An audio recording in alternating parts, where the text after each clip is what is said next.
Well, hello again, race fans, and welcome to round 3 of 12. It is the iRacing IndyCar Series FIXED right here from Phoenix Raceway, Phoenix, Arizona. It's a 1-mile oval classic. Seen so much action over the years. We get to do 85 laps of battle here as you're watching VirtualRacing.Network's coverage. So glad to have you along with us on the YouTube channel for VirtualRacing.Network, set for a great battle today. Of course, I'm not joined every week by another commentator, but this week I am. It's Gary Godso, and he'll be with us hopefully the whole rest of the season here, part of the Indy FIXED series. Gary, it's awesome to have you along with us as we get set for another great day of fun here at Phoenix. Well, day for us, but night for them on the racetrack. But thanks for having me. It's great to be here again to watch some of the best fight it off in Indy FIXED here. You're right, IndyCar has been coming to the Arizona area since the mid-19 teens. They've been on this actual track since the early to mid-1960s, and a virtual who's who of IndyCar racing history is one at this track. We'll go over that during the race, but this track also caters to a lot of first-time winners. So we might see someone new for a change actually win this race. You don't know until they get the 85 laps done. It's everything looks good on paper, but that's why they run the race. That is why they run the race. Speaking of which, as we're watching them qualify for today's race, 2 minutes left to go here in the session. A lot of drivers already gotten in their times. You see one of the recent favorites who has been climbing the speed charts every single week, Alexis Newsom, competitor in all of the IndyCar series and really bringing the speed here so far, sitting on pole position. Second place right now, Hugo Olsen, who flew here in a copter, I guess, coming from his Swedish NASCAR league, just able to get in just in time to get in his qualifying effort. So far, second fastest. Third fastest going to fellow Swede Jesper Orman. They're in the same city together, Stockholm, Sweden, but I don't know if it's big enough for the two of these huge IndyCar iRacing veterans as they're going to do battle side by side here in just a few moments. Rodrigo Franzoni getting in a great time in 8th place. 4th place going to Matthew Turner, also of Three Crowns Racing. So right now, 3 of the top 4 actually make that 4 of the top 5 positions, as we see Thomas Christensen now getting in a top 5 time as well. So 4 out of top 5 positions going to Three Crowns Racing with IAR. Strong team showing here. Powerslide Motorsports with Hugo Olsen there in 2nd place. And now we've got Pablo Diaz-Frances out on the track. He's going to make a last-second run at this. The Nikkei guys like to wait till the last second. It used to be in the old track model that the tracks would cool off in that time period. I don't think it does so now, but it's still a practice they cover, and we'll see if the track has cooled off enough to give him the edge in pole position. 35 seconds left, and he's going to be able to get those 2 laps done in that time. And your provisional pole sitter is, like you said, Newsom, a 186.71 miles per hour. And now Pablo Frances, what's his name up there? It's 3rd fastest for the Spaniard at the moment. So quite a qualifying effort from him, as well as seeing Inigo Mardones, also from Necky Racing Team, getting in his time, 13th fastest for him. We look at some of the favorites who are maybe a little bit further back, didn't get in the qualifying effort that they would like. Andreas Eick, a regular top finisher, and last week's winner, Adriano Pinheiro, who is currently up in the points as well. Unfortunately, not getting in a great lap there, going to be starting 19th place. That is a long ways to come forward. Gary, it's not going to be easy for any of these drivers, but certainly starting from the back, that can't be where you want to be. Well, to my knowledge, the only driver in IndyCar history to really come from deep in a Phoenix field was Buddy Lazier, and he had the only win in the Riley and Scott chassis that year, and the only track it could run well at was Phoenix. Nobody else decided to run that chassis. Only he did. He started shotgun on the field, went right to the front, and ended up winning that race. It's possible. That was in the old cars. The new cars, you're going to have to deal with the aero push. So he's going to have to really look capitalize on a great start and getting around some of the possibly slower traffic in front of them. But the top speed there, the 19.5 for Pablo Diaz-Francis on the pole, is not even close to the track record. The track record here is set by Helio Castroneves.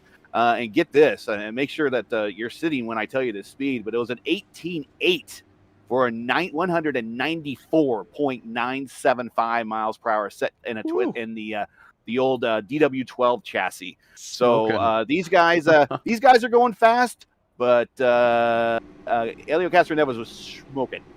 Well, you know, they had all of that downforce back then. This my God, they did, yes.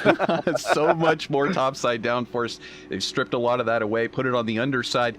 But it was indeed, you saw it last second there, right here, VirtualRacing.Network. Pablo Diaz-Francis clipping Alexis Newsom for that pole position. I'm sure Alexis is going to be a little frustrated, thought she had it wrapped up there, could control the race from the front, but it will be Pablo Francis with Necky Racing taking top position. So just like that, it changes complexion. We've got Alexis Newsom second for Three Crowns Racing and third with Hugo Olsen for Powerslide Motorsport. You can see the rest, how they're qualified there on your screen. And as I mentioned, a lot of these favorites are towards the back. Let's get that off of the screen real quick. We just have a moment to bring up the points on the screen as it stood just before race time today. Oscar Sid, with his win on Monday, actually moving up into top position in the points. You see Hugo Olsen in second, Pablo Diaz-Francis, now your pole sitter, in third. As they come around and get ready to go here. It's anybody's race. It's anybody's championship. Should be a great one today, Gary. I'm looking forward to it. And it's going to be, let's watch Pinero in the back, but let's watch them all dive into turn one. And Pablo is already off. Pablo is off indeed, off towards turn one. Alexis Newsom holding in second place. You can see Hugo Olsen there on the inside of Jesper Orman. Olsen dives the inside, but Orman takes it on the outside. So that Swedish battle starting to heat up with Thomas Christensen there in fifth place as well. Some strong racing back in the field as we look at Nacho LVR, and it looks like Matthew Turner getting very, very close. Rodrigo Franzoni on the outside, he moves forward. Interesting, we already have, it might have been someone starting from the pits, but there is already lap traffic in front of Pablo, not too far up the road actually. Let me get a time on him, but you can already see him on cam. Well, Pablo Diaz-Francis not taking anybody yet, not having to work around anybody on screen as we're watching Alexis Newsom now approaching from behind. 26-year-old out of Kentucky looks to add to her totals. She comes in a good place in the championship, but I'm sure would love to be up there in that top three. It's had a couple of difficult races, but she has been on fire as of late. And speaking of being on fire, guess who the fastest driver on track is at the moment? It is, in fact, Alexis. 19.8 purple, and right now Francis is about a second and a half from encountering Sheba. And that is going to definitely slow him down and allow him to probably come under more direct attack from Newsom. But if you take a look at their lines that they're going through, there is three distinct lines going through turns 2, 3, and 4. Pretty much two distinct lines going through turns 1 and 2. The bottom line is not the fastest line. Actually, the higher line is. And if you go actually on the yellow line, which you just see Alexis doing right there, it'll help you rotate the car a little bit if you're getting a little aero push. So she's helping having that little the yellow line and the different change in the apron, between the apron and the racetrack, to help her get her car around the corner. Indeed, taking a little bit of a different line, but so far hanging on in second place. That's where they qualified first and second, Pablo and Alexis. Then you've got Jesper Orman running in third, having climbed one spot, being able to get past. No, I just take a look at P11. Adriano Pinero has already snaked his way up to 11th place. That Brazilian's, he's got it flying already. We're only 9 laps in, he's picking them off 1 a lap. It should be exciting to watch how far Adriano can come forward. There's Inigo Mardones. I've had a chance to watch this Necky Racing driver over in the U.S. IndyCar League. He's solid. He's coming forward every week. He's one of the older drivers club, Gary, so wouldn't be surprised if you guys all race together one day. But he's making a great name and holding his own here in the top split battle. We're always looking for more new members for the old man club. It's right now me and Thomas Geisler are probably the oldest two that I know of, but I'm sure there's more out there. Absolutely. Yeah, you'd be surprised. A lot of drivers don't like to talk about their ages, but I just find it so cool that everybody can, of course, be racing together. Young people so young they don't want to speak because it'll be obvious that they're a little young, all the way up to older folks who, they know it's a challenge to keep up with these young folks that are out there. That's why they put the young folks in the jet planes and not the old folks. Well, I often give myself away when we talk about IndyCar history. They're like, how old are you exactly? Here's Alexis taking a look at an inside down in turns 3 and 4. As I definitely think the Shiba is giving Pablo Francis here some arrow push, more than he really wants to encounter at this point in the race.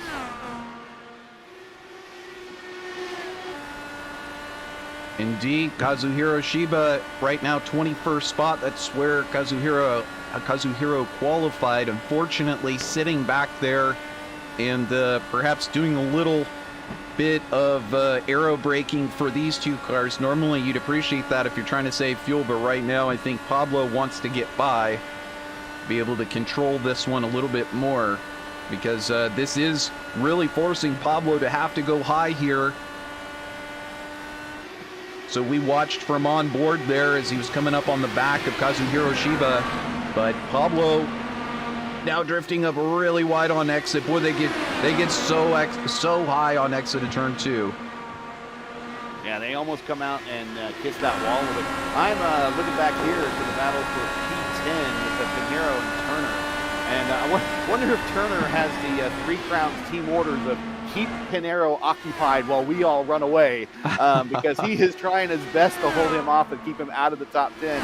But he almost has his pass cleared. They're into the dog leg, and let's see if he can get him cleared on the low side in turns 3 and 4. Remember, Turner has a faster line, but it looks like he might have just let him go and he's going to tuck back in. So Pinheiro now, shotgun in the field, P10 already on lap 17.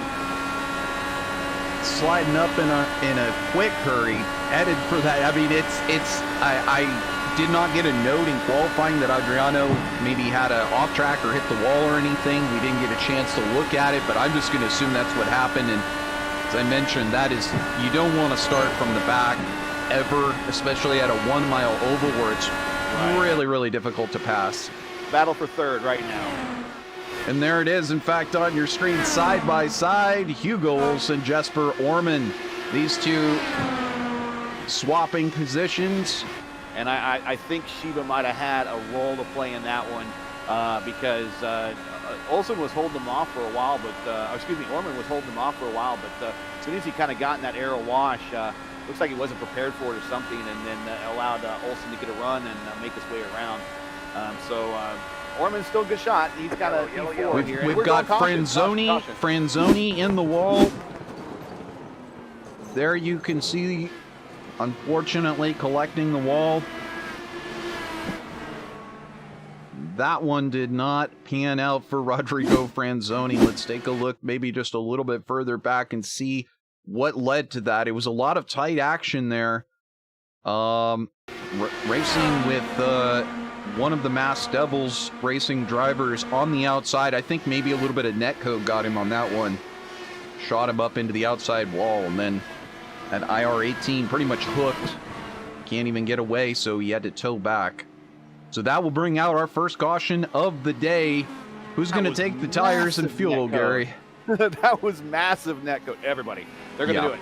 You gotta have a good tire. You gotta have the freshies here. You want to get those on. Remember, they got 3 of them. So they're a little early to go the distance, though. They're about 6 laps or so from going the distance from here on out. But if you got it early in the first window, if you can get in early, go ahead and get those tires on, and everyone's doing it. Francis, Deuce, and Olsen, everyone's on pit road right now. everybody on pit road. You're watching it live as we do. Francis Newsom, like literally everybody except for Kazuhiro Shiba, now on pit road. So this should be quite astounding to see this battle coming off of pit road. See if we can get some of these stops down below for you. New feature we're adding in here. As they get ready and off pit road, looks like the top three will be Francis, Newsom.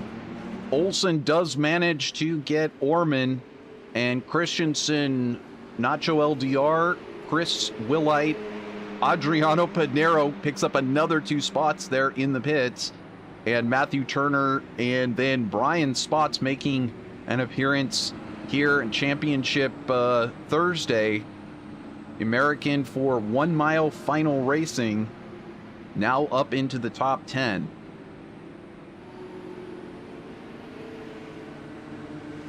So good stuff in that first stint. I'm sure there are quite a few drivers that didn't want to see a caution come out on lap 22 and were making some good fuel mileage for themselves. But as we reset here, get ready for our next stint. I think it looks like Pablo Diaz-Franz is definitely in control of this one. Alexis Newsom showing well so far, and Hugo Olsen also having great battles there just a moment ago with Jesper Orman. It's still anybody's race. I don't see anybody that looks like they're going to walk away from it. Certainly Alexis Newsom was able to sit on the tail of Pablo Francis most of that first stint. Now, the first 4 have maintained their positions from the start. Christensen up 1, LDR Nacho, or Nacho LDR, excuse me, up 2. Will Hyde started currently where he started, but Pinheiro's the one up 11 spots. Unbelievable, the hard charger thus far. And, you know, when there, Brian Spots has pitted and unfortunately lost his top 10 position. So giveth and taketh away. American now shown a lap down, unfortunately. Again, I'd like to welcome all of you watching us live over on YouTube at VirtualRacing.Network's YouTube channel. Thank you so much for joining us from wherever you're at around the world. Make sure to stop in and say hi, say who you're rooting for. We've got a number of great drivers here from around the world, and it's so cool to be able to bring this to you live. We also have another note. I'm going to take a look at this one. Bertrand Cordier slowing down here on the backstretch, kind of letting a lot of people by. Must have gotten an end-of-the-line penalty for coming to the pits. Close pit. Yeah, close pits. So ready to go green. We are getting ready. Last time Pablo took off rather early, and he's doing it again. Green flag, green flag. He knows when to do it. And he does it very well. Pablo Diaz-Franz is off the front with Necki Racing Team. Second place, Alexis Newsom. And third, Hugo Olsen. These drivers fighting for points. And the strength of field for this race, 4,200, I believe. And yeah, that's 4,000. I think 4,018. 4018, excuse me, 4018. So this race, very, very important to a number of these drivers. It's higher than the Monday night race from the United States, from that standpoint, night race. Too difficult for many of these Europeans to get into. And so that's why they're here on what is essentially the Euro strength of field race here on Thursday. But it's great for everybody involved. Great to create another focal point of the week that everybody can get in their championship run. So it's Pablo Francis at first, but he's got a mirror just absolutely filled with Newsom. Pinheiro up to 6. Well, in the meantime, let's take a look at Pinheiro's sled, the #1 car. Now taking a look. He's right on P5, right on his gearbox. This is not what Christensen and the Three Crowns Racing Team would want to see. They had it under complete control. At that point, 3 out of the top 5 drivers were Three Crowns Racing with IAR drivers, but look out, here comes the Corinthians Red King driver, Adriano Pinheiro from Sao Paulo, Brazil. Part of that huge Brazilian juggernaut that's making its way forward. And if you noticed in the points earlier on, I believe 4, possibly 5 drivers from Brazil in this series. Boy, it's really close up and very close to the wall. We see sparks over here, but of course that may just be a little bit of net code. I think it's net code, yeah. But you know, I've done that a lot in my life. Those 0x contacts, you make a little scrape against the wall and then you're always trying to see, did I cause damage or am I okay? Okay, right, it's steering all right. You hear the sound and everything and you're like, can I make it through the next corner without snapping instantly loose? Exactly. Well, this battle's still going on between Pinheiro and Christensen. I thought Pinheiro had Christensen's number there for a second. Was going to take it. Here it comes again. Side by side, the black and white car, but Pinheiro still unable to get it done on Christensen. Yeah, Christensen's using the high side to maintain that big momentum around turns 3 and 4 to slingshot him basically down the front straight. But slowly, Pinheiro is making up those inches, so eventually he's going to be right next to that left rear, and he's going to have to make a decision when he comes to turn 1 when you have the preferred line. Ooh, try to take a peek on the outside there. Well, Pinheiro is not refraining much from trying Thomas Christensen on. It's pretty clear Pinheiro wants to break up this Three Crowns Racing juggernaut that's formed at the front. And he might have this one pulled off. They're side by side going into 3 and 4. He is clear. Let's see if he can. No, he slams the door. That was an aggressive no. You're not going to try to get me on the high side. He slammed the door on me. Well, we'll go back and take a look we'll take a look at that one a little bit closer. Yeah, even Christensen, I think, has lost the momentum. I think he had to check up on that a little bit, and he's already put a half second between himself and Christensen. So slamming the door, I don't know, a little aggressive. Maybe someday returns the favor, but you got to do what you got to do. You know, there's a term for that we use in the oval racing community. It's called the slide job, Gary. Yep. And that was executed as well as any slide job that I've seen, forcing Thomas Christensen to have to back out. It's one of those things that's it's part of racing. It's part of oval racing. You do it a lot on short tracks, but it's amazing to see it play out on a 1-miler. Adriano pulling tricks out of every sleeve that he's got. Up 14 spots on the day and marching forward. Next stop will be Jesper Orman, just a second up the road. And looking at their lap times, it looks like... lost where my lap times are. Well, it looks like he's holding about the same times right now in clear track as Orman. So we'll have to keep an eye on that battle. Meanwhile, we look back at the front, and it is still Francis up in the front with...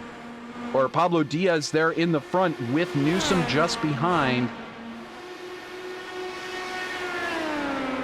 And really patient here, just kind of biding time, reeling him in slowly. Well, and that's what I'm wondering. I'm trying to figure out Newsom's strategy here, obviously not believing that she could make the pass and run off the front, perhaps trying to get that extra fuel save going. And in the meantime, you see Hugo Olsen just hanging on right in the back as well.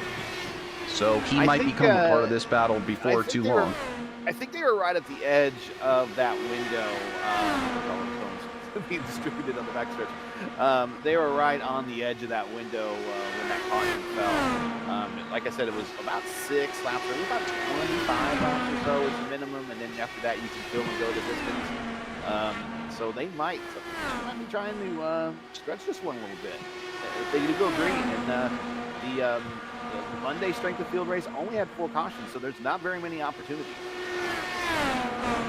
Yeah, surprising that there aren't more cautions, given that the tires do sort of wear over time as you're going up on the weight jacker. You'd think towards the end of the stints, but then again, this is top split racing, and many of these drivers are champions. They're division series champions. They've been doing this for quite a long time, and so they're used to handling it. I would imagine for a lot of these drivers, this may be the 20th or 40th or 100th race that they've done at Phoenix before, but nevertheless.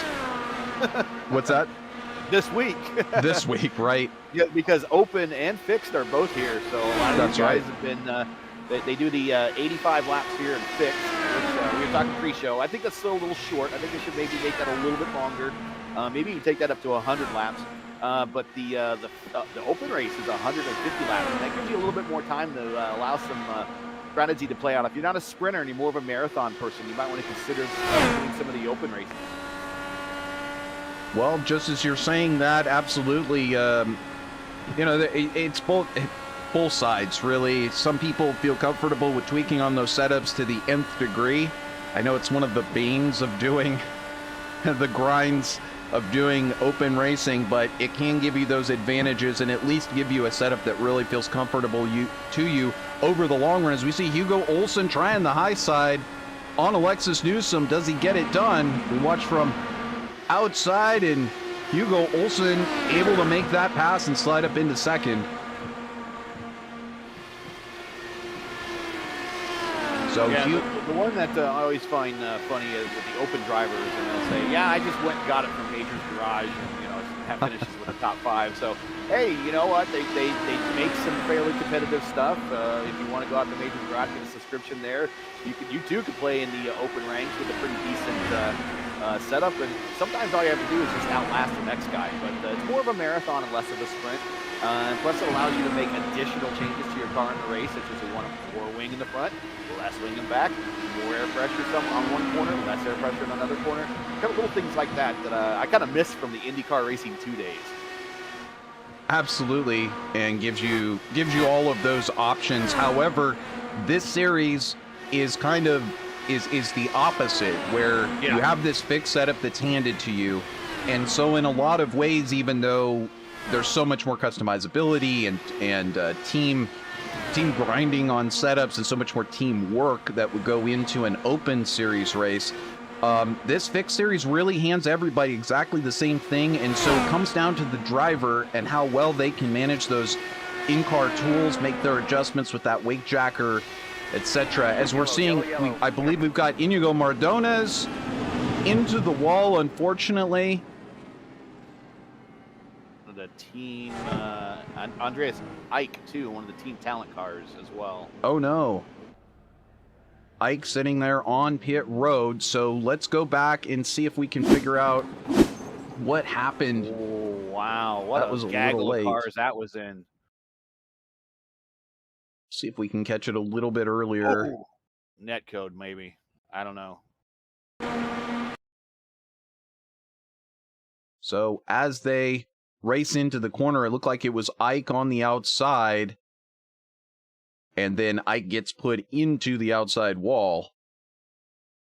So Ike trying to get around, I'm not sure who that was, I think Nacho LDR perhaps, and just trying it on the outside. Unfortunately, that also collecting Inigo Mardones, and that will end Ike's day searching for that top finish here, keep himself up in the top 5 area of the points, but it's not working out for him today either.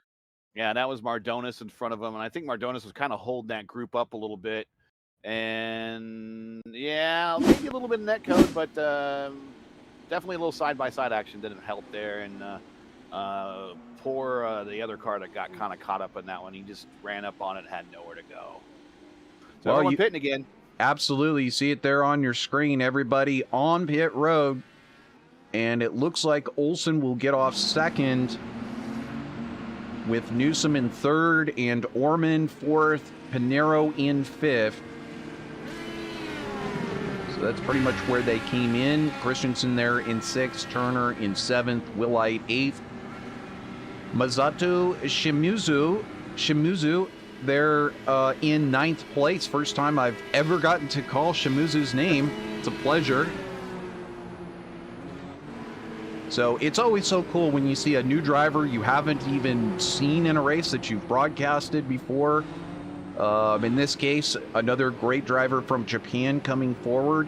Very low I rating comparatively, though, 2810, compared to a lot of these drivers up in the 5,000, 6,000 range. So quite a delta on this top split in terms of the top end of the I rating and the low end of the I rating. But this is one of those races where Shimizu getting into this race just barely on I rating and yet still running in ninth, totally legit on the same pit strategy as everybody else, and so it just kind of proves that if you have the talent and you can get into one of these races, you have a shot at a top 10 or maybe even something better. So it looks like Brian Spots is the first car behind the pace car. And he's more than likely going to get a wave around. I think he's kind of off the pace. And I'm looking at driver chat. It says he had a random power outage right before the race. So I think he's just trying to outlast the next guy right here and maybe sneak his way up into getting some points in I rating. Although that's one thing that people don't realize sometimes. When you register to be part of the race and you choose not to run it, that is going to affect negatively on all of your I ratings, your safety rating and your I rating. So if you do sign up for a race, it's probably in your best interest just to get in there and go anyways. I unfortunately, and this happens too, like right when the race is going to come up, sometimes your computer crashes or something bad happens and you can't quite get in. I've had that happen to me, and boom, you lose 107 or 150 I rating just like that. Because it does default you as the last place finisher. Take a look at these drivers who are still in the race. Kazuhiro Shiba hanging on there in 16th place, actually gains 5 positions so far today. We get ready to come back to the green flag here. It's going to be Hugo Olsen this time starting from second. Yeah, remember, Pablo likes to start him off early. So he gets some breathing room between himself and P2 by the time they get to P1, turn 1 there. They're on their second set of fresh tires. They have 1 more set to this, and if there's another caution, they can dip in there and get that last set. That is it. And them all, they're done. And that will play a factor here. If we were to get another caution here in about 10 or 15 laps, that would be the question. Do you want to come in, risk that track position, get those fresh tires? You're going to hold that track position and try and stay out there in the front. Either way, Pablo Diaz-Francis, purple first sector, and 20.77 last time by. 20 flat that time. 20 flat, excuse me. Just missed the, Newsom still has a quick lap at 19.9. She just missed it.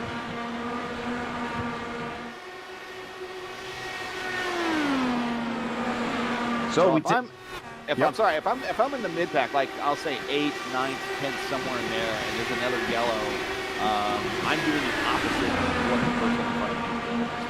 I'm going to try to stay out, get the track position, see if that arrow push can act as a teammate of mine and keep the guy at bay behind me, and a chance that maybe I can improve my position based on just staying out.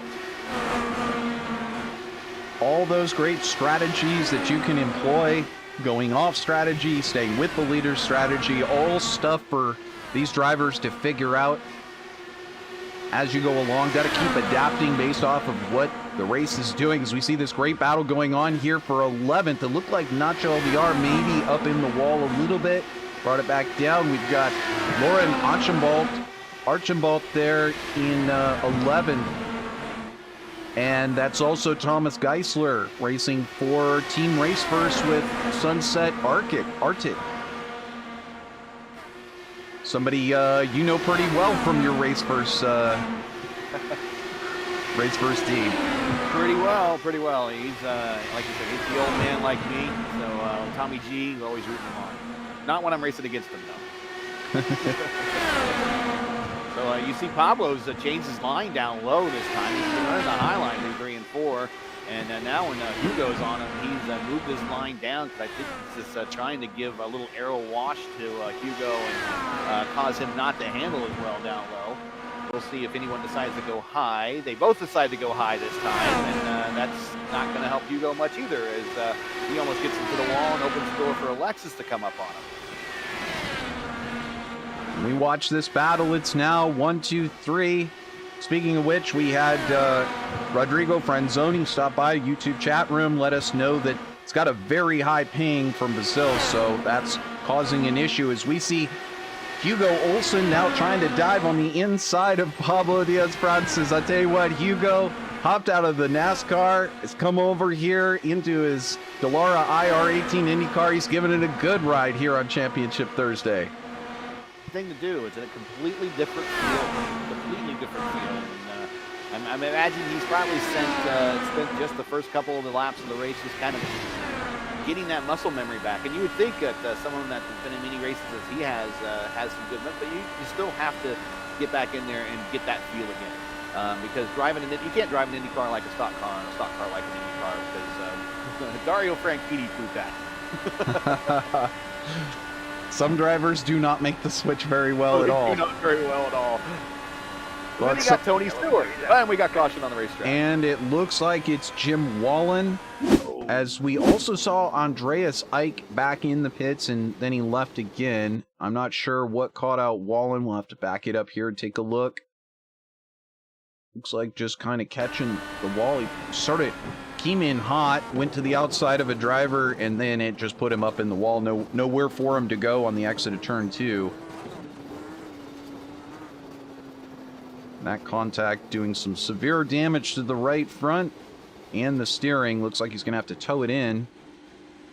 So who is going to gamble for those fresh tires? It's almost like they were listening and they got the caution exactly when I said about 10 more laps, because we have 17 to go. This would be an amazing time to come in and take those fresh tires, especially like you said, if you're mid-pack or towards the back of the pack.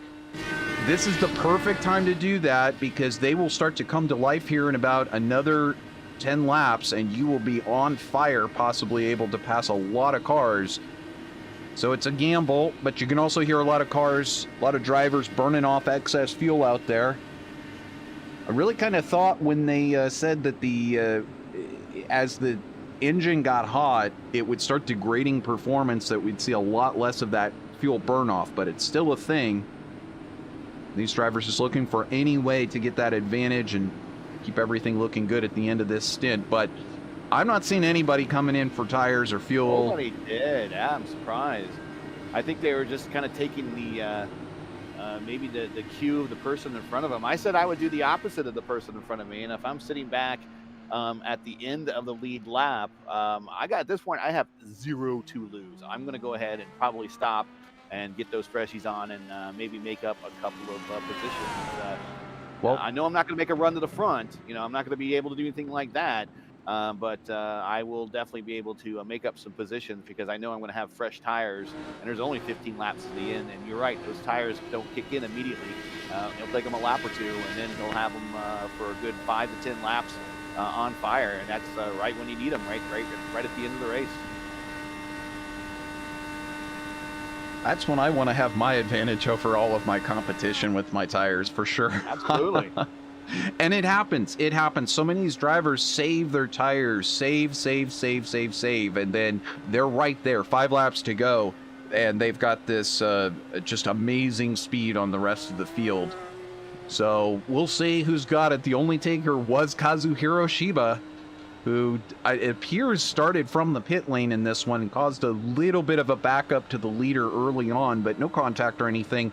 However, managing to hold on that lead lap, or get that lead lap back. Kazuhiro Shiba coming in 4 tires, and we'll see whether Kazuhiro can add to that 5 positions claimed thus far today total. Nothing to lose. Got nothing to lose. Absolutely. Well, let's do a little rundown here. Third caution on the day. We got 15 to go.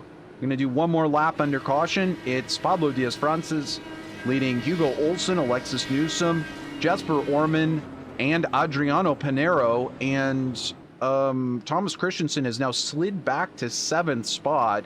But you've also got Chris Willite, who's now moved up into 6th. And I apologize, we just haven't had any camera time for Chris Willite, but that very familiar purple and black machine, one of the few independents in the field, that it's amazing what he's managed to pull off. 2021 Indy 500 race winner and a frequent top competitor in any one of the series. So keep an eye on him from 6th. Yeah, he's just been kind of hovering there, biding his time. But keep in mind, tire strategy in terms of tire limits is new to this series. And a lot of people, unless, like Olsen, that participates in a NASCAR series that has tire limits, probably aren't very experienced with them. So that might be a case of why no one pitted. I don't know, but we're getting ready to go green, and we know Pablo likes to take off early. Here he goes. He manages to do it again. Very good success. So whatever Pablo is doing, I would study that for restart. Seems to have that nailed. Hugo Olsen, as I mentioned, starting 2nd. Alexis Newsom 3rd. You're watching live uninterrupted coverage right here on VirtualRacing.Network.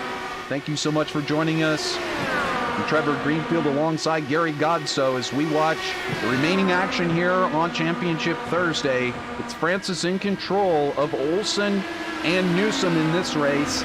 We'll see if either one of these two drivers behind can make a move. So we're watching just behind now. Jesper Orman has his rear view filled with Adriano Pinero. Pinero down to the inside.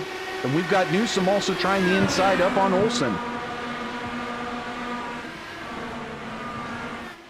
Pinero not able to get it done. You see the purple-black machine, Chris Willite just behind. It's Jorge Montañez into the wall. Unfortunately, there we see, I believe it's Kazuhiro Shiba going down the inside and making contact with Jorge, destroying that beautiful custom livery Jorge's got going there.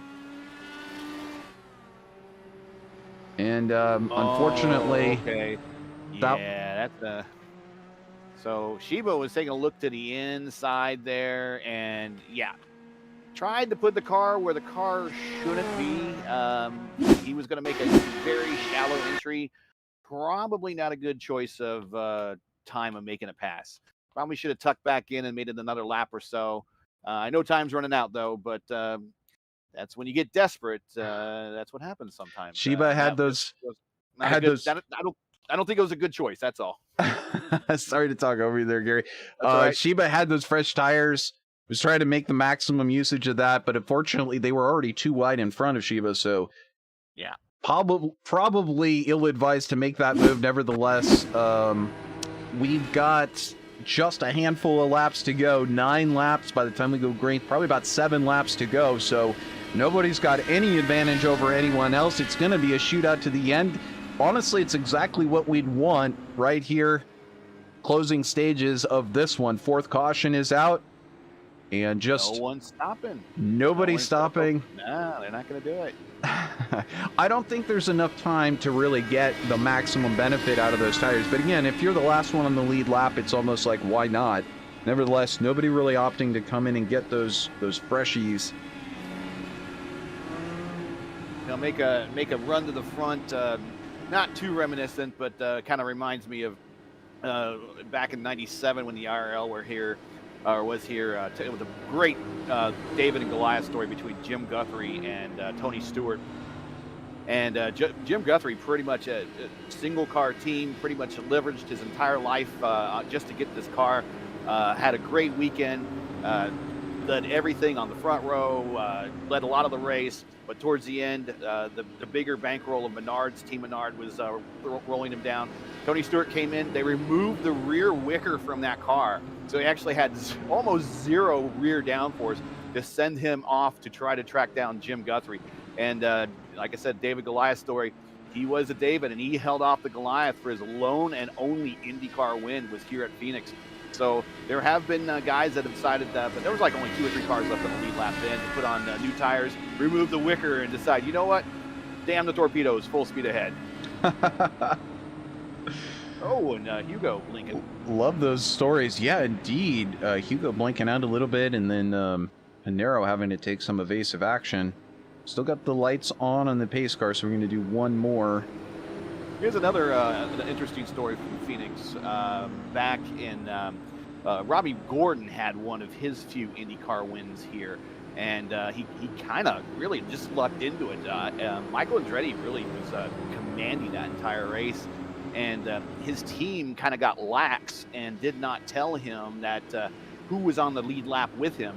And when Robbie came up to challenge, he thought Robbie was a lap down and let him go.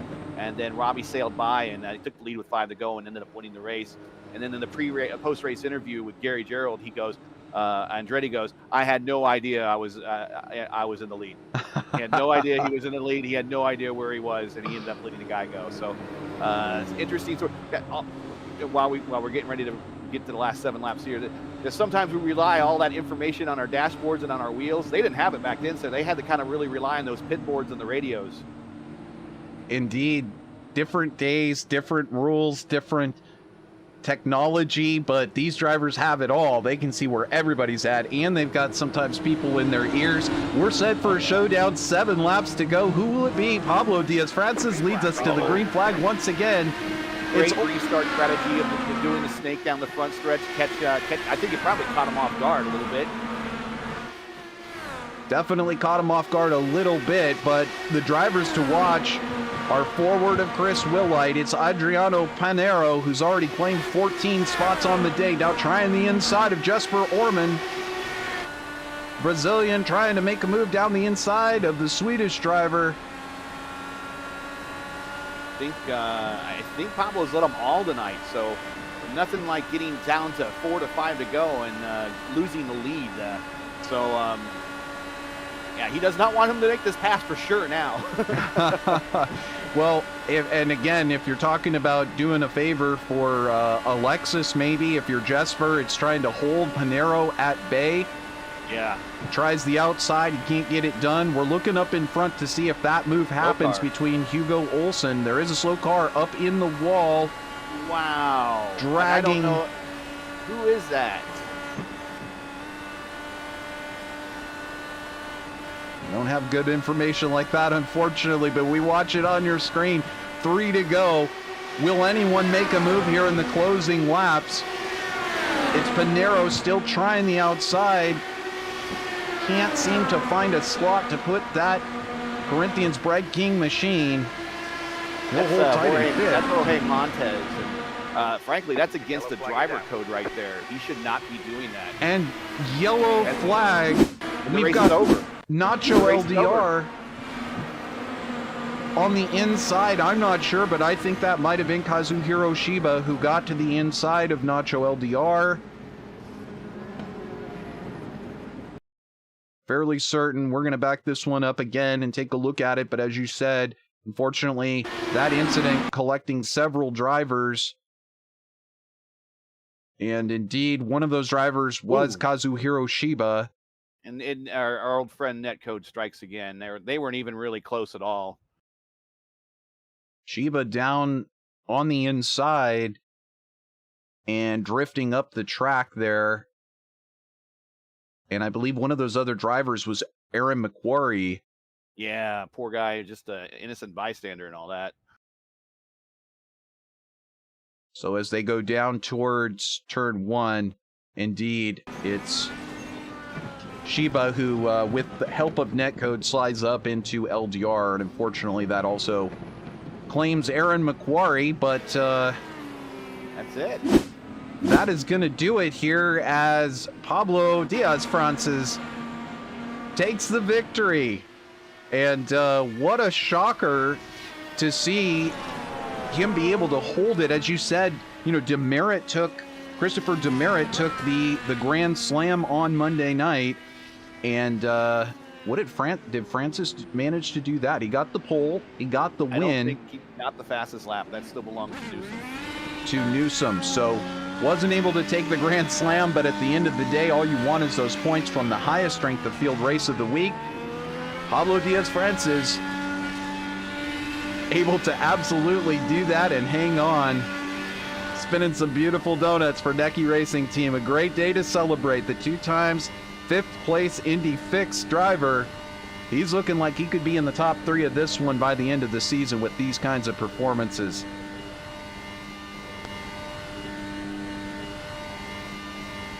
So much fun to burn those donuts. I just remember Alex Zanardi introducing that really to the series, and caused quite a stir, and now it's such a popular thing to do. Also doing the burnout going down the front straight. I love it. Well, you don't got to keep the engine for next week or anything, Gary. No, it's you can use it all up here. No grid penalties here. Looking at the final standings, though, I do want to give a real quick shout out. Our lone B license guy in the lineup, P10. Nice job. Absolutely. P10 for a B license guy. You know, you're always looking for that, the underdog who comes in, maybe doesn't have as high of a license or doesn't have as high of an I rating, but nevertheless, cream does typically rise to the top. And one of our highest rated drivers, 6 card today, Pablo Diaz-Francis for Necky Racing Team, coming out on top. Started on pole, led all day, and never gave it up. Had some serious attacks coming from Alexis Newsom early on and Hugo Olsen there at the end, but nobody could match Diaz-Francis's pace today. As you see, Olsen finishing there in second for Power Slide, and Newsom makes it 3 different teams represented in the top 3 and 3 different nationalities in the top 3 as well. So this great international race is continuing to impress with the different countries that are represented there. Jesper Orman in 4th, continuing a great streak of top 5 finishes. Unfortunately, just outside the podium. So look to rebound on that for next week. But still, he got a win in this week, so he may be okay in the points as far as that goes. Adriano Pinero was a rocket today.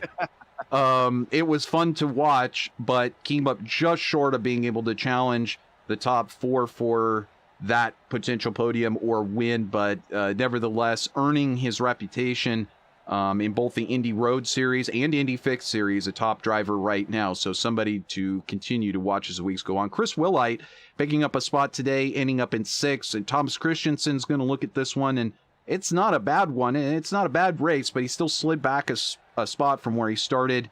And he's continuing to lose a little bit of ground in that best Swedish driver race here in Indy Fixed. I know that means a lot to those drivers. Matthew Turner bringing home another good finish for the Three Crowns Racing with IAR team there in 8th place. And some other drivers that we haven't been seeing, as I mentioned, Masato Shimizu, I hope I pronounced your name right, from Japan there in 9th. A great finish for the 2,800 rating driver, which is that the last? That is the lowest I-rated driver in the field, but still coming through, getting that 9th place finish. So, and then that is of course just ahead of Bertrand Cordier, who finished in 10th. And with that B license, that's also something to be very happy about. Now, some of the drivers who got caught up there, we did see Thomas Geisler, you know, kind of treading water, gain 3 spots. Geisler's one of those drivers that any week we could see finishing much higher. And Nacho LDR starting to slide back in the championship standings, not getting the finishes that he got in that first week where he was up there in the podium. One of the few Mass Devils Racing drivers still in the field making these races, so we hope to see more support from those guys coming forward. Andreas Eick, also another driver that has shown well across the board all over iRacing IndyCars. Unfortunately, having another rough day today, back in 18th position.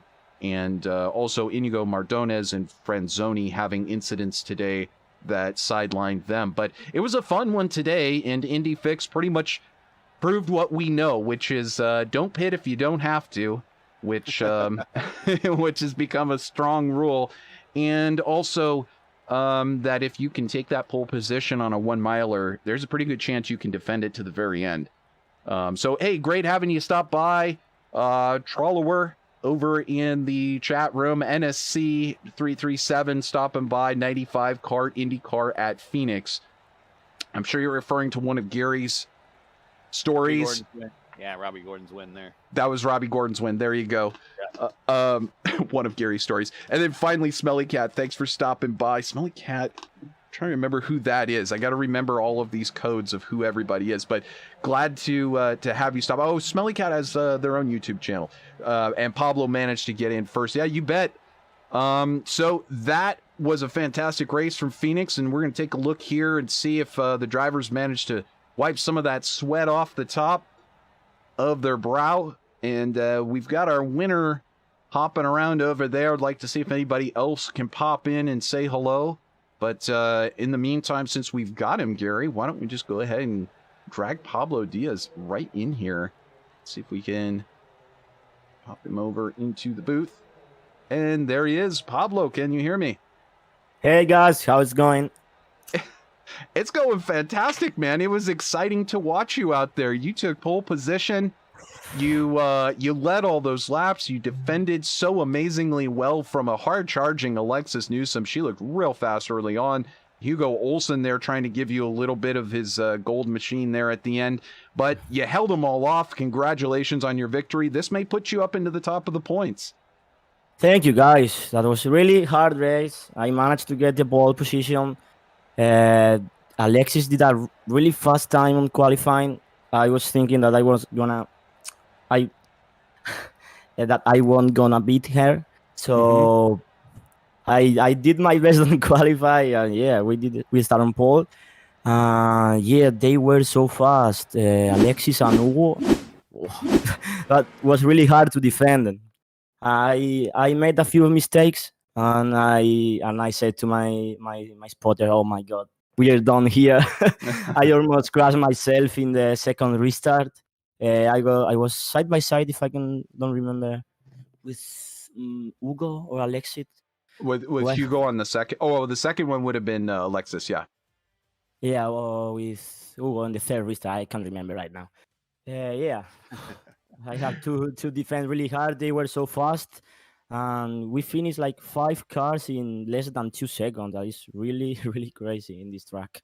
Absolutely amazing, amazing pace all day. It looked like it was shaking out for a long green run strategy that might play out for some of the other competitors. But you did an amazing job. One of the things that we noticed, Gary and myself, was just how fantastically you got those restarts going. And you seem to have that time perfectly. Is that something that you've worked on in the past? Is it something you've in particular tried to get the best way to get the restarts? Either way, you were able to defend very easily those restarts.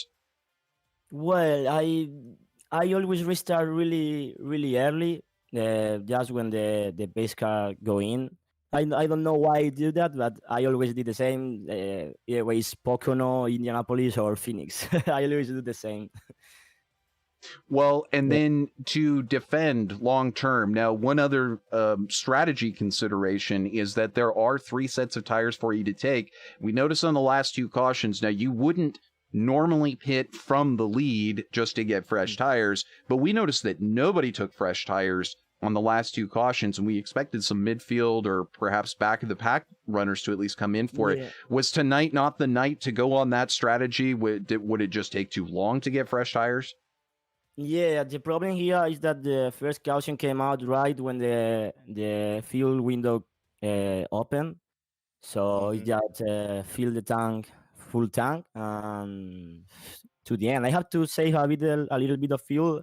I was in map 2 or map 3, some laps to Okay. save some fuel. Yeah, I figured they'd be close. Um, Yeah. yeah, the second restart we were really close because of that, because I didn't win on map 1 a single lap.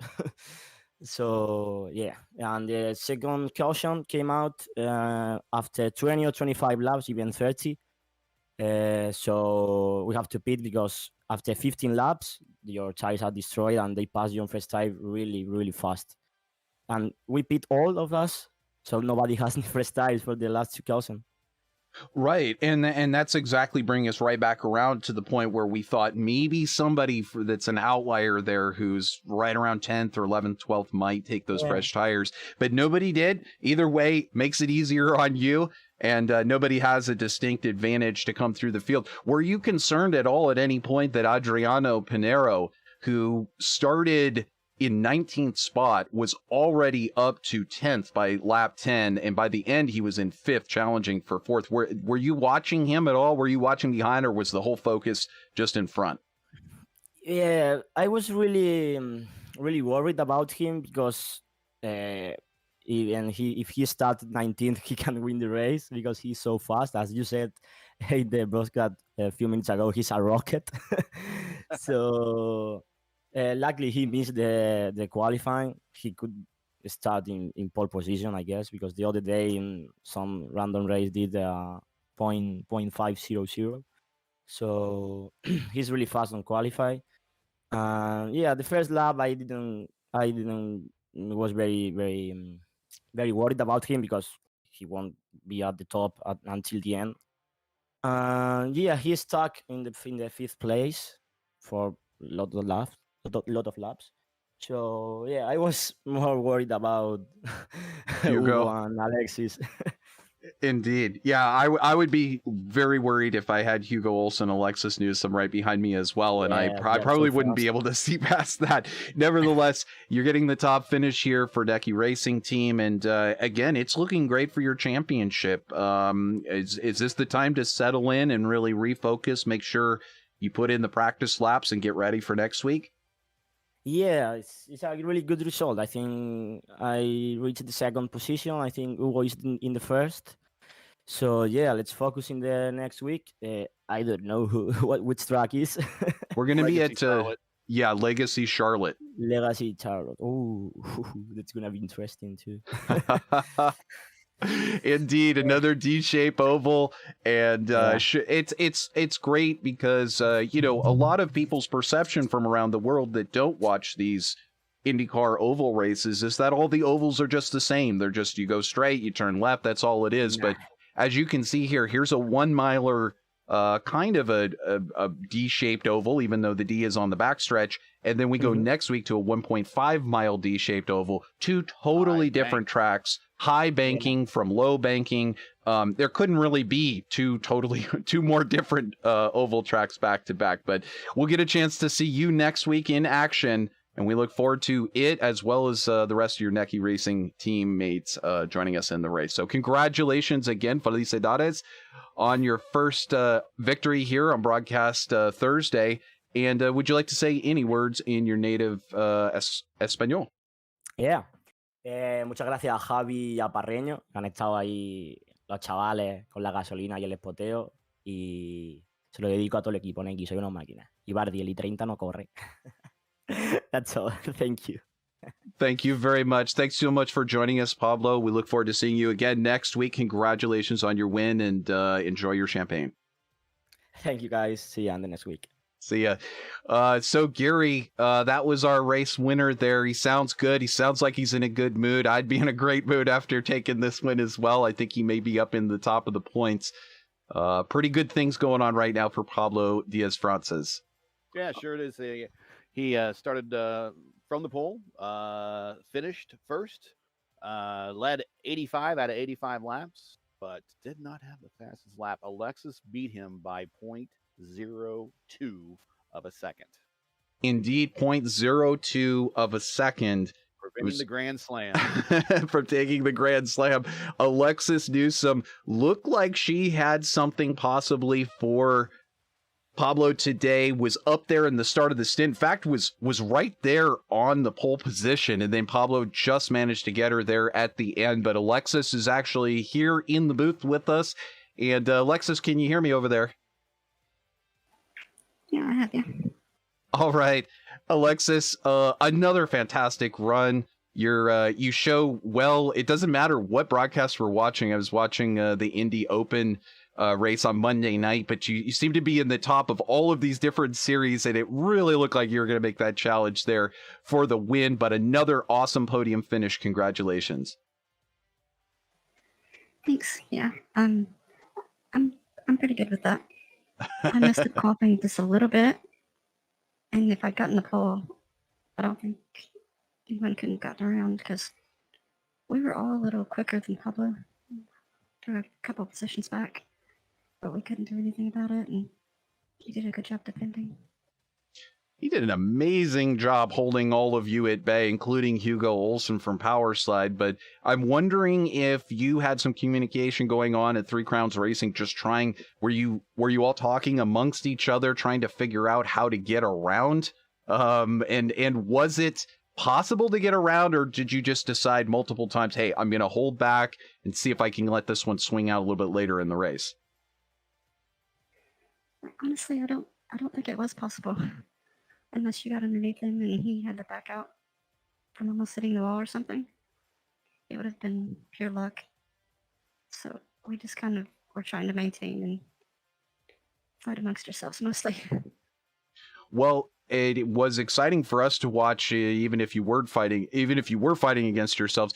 But nevertheless, you did manage. Jesper managed to hold off a very hard charging Adriano Pinero coming forward. It does appear, and Christensen did the same for a little bit of time. So kind of being that tail gunner, so to speak. Were you? Were you counting on that? Were you guys talking about it, trying to work some teammate delays into the action? Either way, it seemed to work out in your favor today. Oh, yeah, well, the closer he got to the front, the harder it was for him to do anything. And as long as Jesper ran the outside in 3 and 4, there wasn't really much he could do to get around him.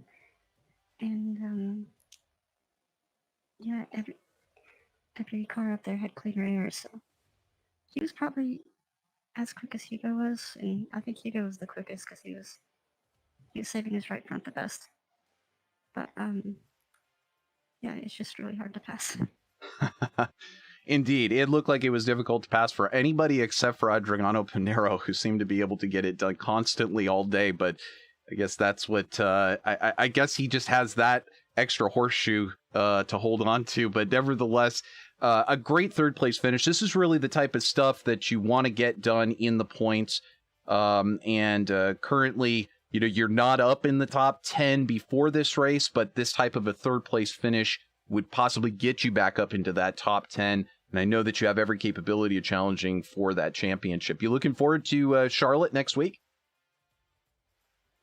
I don't know how to feel about that one yet. I guess we'll find out next Thursday how you feel about that one. Nevertheless, another great run here, Alexis. The top finisher multiple weeks running in a lot of different series for Three Crowds Racing with IAR, and it's a great thing to have you here, part of Championship Thursday. Thanks for joining us again. We'll look forward to tracking with you as you go forward. Yeah, thanks, guys. Thanks for putting on the broadcast, and have a good day. Absolutely. My pleasure. We love doing the broadcast with Gary. It's been a lot of fun 3 weeks in, and Alexis reporting in from Kentucky, the top United States finisher today. And let's see here if we've got somebody else over in Chatland. Looks like we've got Hugo, and we'll see if we can get him into the booth as well. There he is. Hey, Hugo Olsen. Are you there? Yeah, I'm here. Hugo, it was an amazing race for you. First of all, you were racing in your Swedish stock car league. How did that go? Yeah, how'd that go? Yeah. Yeah, I think it was lap 32. I was going in the inside line into turn 1, but the car behind me missed his braking point, so I got turned there. But I saved it, but I had to chase it up the track and then got in to another car and spun in front of the whole field, and I got like 16 minutes of required repairs, so that was the race. What track was it? The same one, Phoenix. Oh, same one, Phoenix? Okay, yeah. Oh, so you're getting a lot of Phoenix this week. Yeah, last time it was like 2 weeks ago. It was Nashville, like as a warm-up. The week before, fixed. Was it the open dogleg or closed dogleg? The open one. Oh, I'm still not sure how much you want to take on of that. The open dogleg is so obnoxious. NASCAR needs to do something about that. It's so awful. But hey, congratulations to you on a great run. Man, you were so close at one time pulling him off, and then the yellow came out. How are you feeling about those untimely yellows today? Yeah, it feels like it's a trend in the fixed series. When you finally get a long run and you try to set up the move, take care of your tires to come back late in the run, you get a caution. So, and try to do it again. I think I had the speed to try to do something like when we got that yellow after 30 laps, but of course the yellow came out. But it was fun, a fun race. I made some moves on Jesper and Alexis to get by them and up to second place. Well, and you got up to second, and it did look like you were possibly lining up to give Pablo at least a little bit of a yeet moment there at the end, but you didn't quite get that opportunity with that last yellow that came out and ending the race there. The good news is for you, if my calculations are correct, you were only down by 2 points coming into this race over behind Oscar Sid, and because of the fact that this was a higher strength of field race, you now should be unofficially the iRacing NTT IndyCar Series FIXED leading driver at the moment. Congratulations. Yeah, thanks. Yeah, I can confirm it. Like here, I have 656 points, and Pablo in second have 614 points. Excellent. Yeah, go ahead. Oh, I was gonna say excellent calculations there. I have to figure out how you get that done so quick. We'll have to get that worked into the broadcast. But congratulations, you move into clear lead of the series, and not only that, but perhaps more importantly for you, you are the top Swedish driver in the field in the points as well. Congratulations. Yeah, thanks. Yeah, that's good. I know you guys are having fun with that between yourself and Jesper and Thomas. But anyway, you're doing great things across all of these different IndyCar iRacing series, and you seem to bring that magic every single week. This week, you were closing in on Pablo Diaz-France's.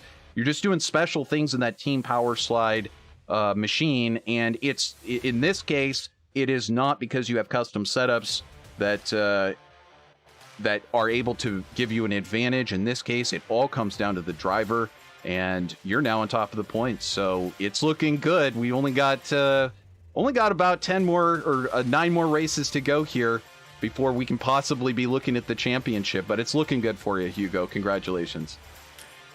Yeah, thanks. Yeah, I've definitely gotten a good start here with good finishes in all first 3 races. I've not done that many races like every week, I think. This is my second race here at Phoenix, and I think I only did 1 or 2 at Nashville, so I have to like perform at top, get the podium every time I race to have a chance. And you know, some of it really puts you into that elite driver category. Of course, your fellow teammate Adam Blocker is one of those drivers who we saw for many seasons, basically just showing up for the 1 race a week in the Indy Open Series, and still winning championships. And so I don't know if you've been talking with Adam a lot, but it's starting to wear off because you're coming in and just doing 1 or 2 races a week and hitting the home run, now leading the championship. Congratulations there. Would you like to say any words in Swedish for your fans? Yes, Jesper och Thomas, ni får på till igen nästa vecka och försöka ta mig på Charlotte. I don't know. I heard Jesper and I heard Charlotte, and I'm thinking it's on for Charlotte. That's what I heard, Gary. There's the throwdown right there, I think. It's a wrestling promo moment. Well, we'll see you next week. Super excited to see you next week, Hugo. You got the lead. We'll see if anybody can bring the challenge to you. Congratulations once again. And next week it's Charlotte. Totally different track. Anything you're going to do different? Are you going to do any practice laps? Are you just going to do exactly the same thing? Eat your Cheerios and go out there, do your NASCAR race, and then show up for this one? Yeah, I don't think it's a NASCAR race next week, so I might have... Actually, this time I had time to like practice qualifying before, so that was good. But next week, I think I might do a race earlier in the week to just get some practice laps. Sure. Well, and you need those practice laps, Hugo, because I mean, you only finished in second here, but we'll see how it all goes in Charlotte next week. I'm looking forward to it. It's been great having you be part of the series. Thanks again, and again, you just go spray that champagne wherever you want, okay? Yeah, and thanks for the broadcast and everything. Absolutely our pleasure.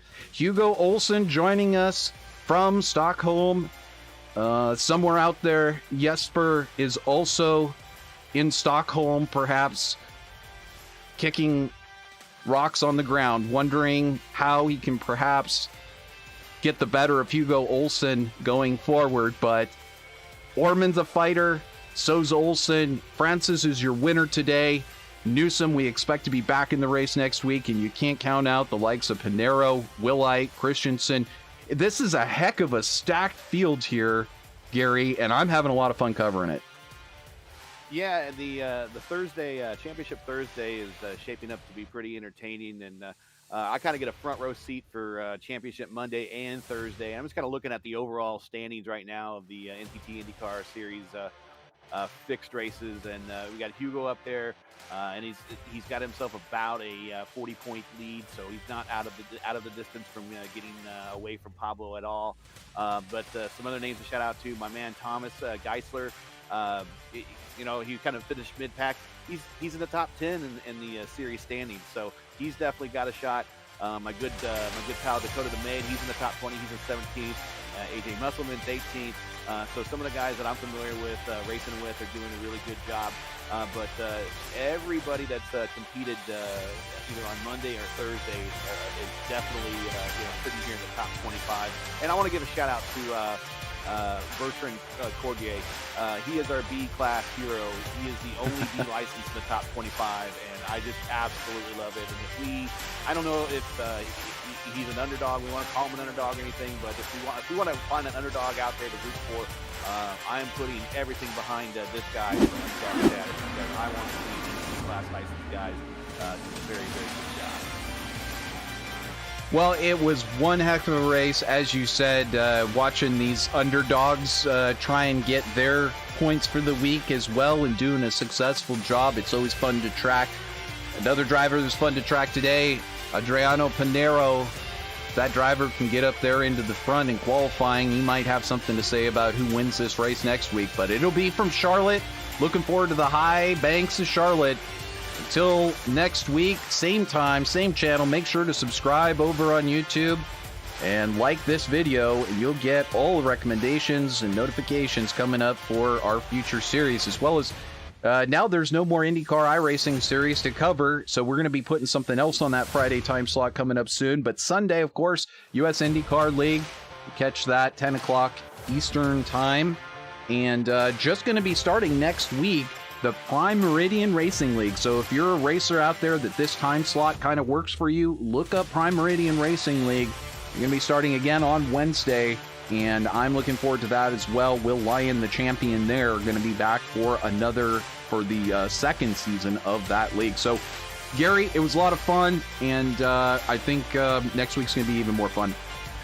Yeah, next week they're using the legacy version of Charlotte, so it's going to be bumpy. And it's already narrow, so it's going to be very narrow for these guys. So side-by-side at best, you will not go 3 wide as much as they would like to go 3 wide at Charlotte. And plus, there's that funnel off of turn 4 that seems to funnel cars into a wreck right there at the first dog leg in the tri-oval area, or in the quad oval area. So interesting. Plus, we've got some IndyCar history from Charlotte that we can talk about when we get there. But definitely not like this. We're going to see a whole different type of racing next week. So we might see some other names to the top of the charts, but talent knows talent, and cream rises to the top. So it might be more of the same, but the championship is still wide open. Top 5 are pretty close together, and all it takes is one good race, one bad race, and everyone's right back in it. That's the way it rolls here on iRacing. Ready for week 4 already. So we'll see you next Thursday right here on Championship Thursday on VirtualRacing.Network. Pleasure having you with us on YouTube. And myself, Trevor Greenfield, behalf of Gary Godso and all the competitors that were part of today's race, thank you for being here, and we'll see you next Thursday from Charlotte. Until then, goodbye, everybody.